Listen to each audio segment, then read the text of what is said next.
Je le disais en titre, la simple évocation du nom du capitaine Thomas Sankara incarne à elle seule la libération des peuples africains, la lutte pour la souveraineté internationale et contre l'impérialisme, une lutte dont la graine a germé un 21 décembre 1949 à Yakou dans le Passoré.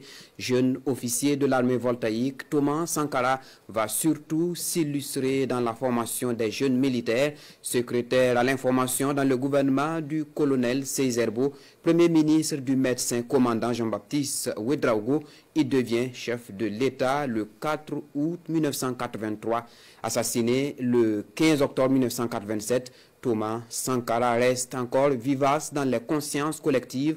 Portrait du capitaine Thomas Sankara dans ce commentaire de Isia Canada.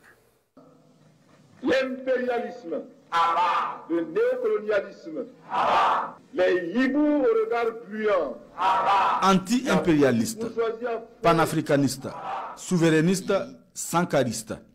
Autant de qualificatifs pour une seule et même vision, celle portée par le capitaine Thomas Isidore Noël Sankara, le père de la révolution démocratique et populaire burkinabé. Une révolution proclamée le 4 août 1983 lors de sa prise de pouvoir.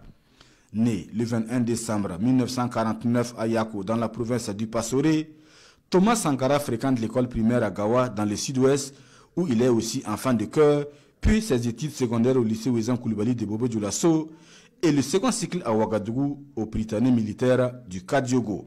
Après l'obtention de son baccalauréat, Thomas Sankara suit une formation d'officier à l'Académie militaire d'Antsirabé à Madagascar. De retour en Haute-Volta en 1973 avec le grade de sous-lieutenant, il est affecté à la formation des jeunes recrues.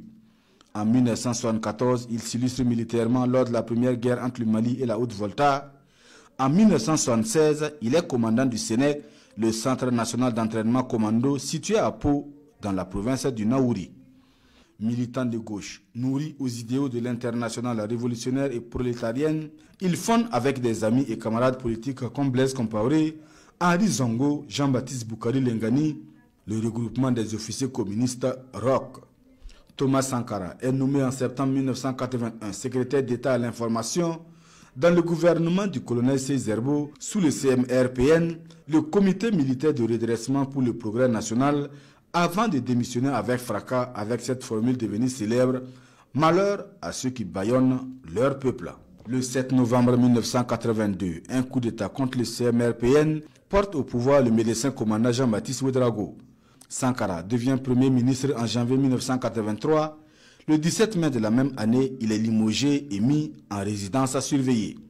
Le 4 août 1983, à la tête d'une colonne militaire de la garnison de Pau, Blaise Compaoré, qui était entré en rébellion depuis l'arrestation de Thomas Sankara, monte sur Ouagadougou et prend le pouvoir.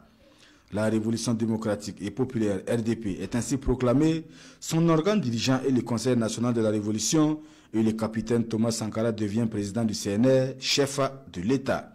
Juste après leur prise de pouvoir, Thomas Sankara et le CNR se lancent dans une politique volontariste de transformation de la société voltaïque. Au premier anniversaire de la Révolution, il change le nom du pays, l'hymne national et le drapeau. La Haute-Volta devient ainsi le Burkina Faso au pays des hommes intègres, les voltaïques des Burkinabés. La fière Volta, ancien hymne national, est remplacée par le Ditanien ou hymne de la victoire.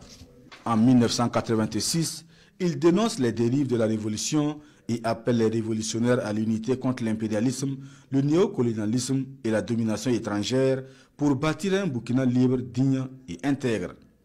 Le 15 octobre 1987, Thomas Sankara est assassiné lors d'un coup d'État, mettant ainsi fin à 4 années de révolution sankariste. 38 ans après sa mort, le capitaine Thomas Sankara reste et demeure une icône pour la jeunesse burkinabé et du monde entier. Tuer Sankara, naîtront des milliers d'autres Sankara, avait-il martelé avant sa mort. Et comme une prophétie qui s'accomplit, le Burkina Faso est aujourd'hui dans un tournant décisif de son histoire sociopolitique, la révolution progressiste populaire incarnée par un autre capitaine, le capitaine Ibrahim Traoré.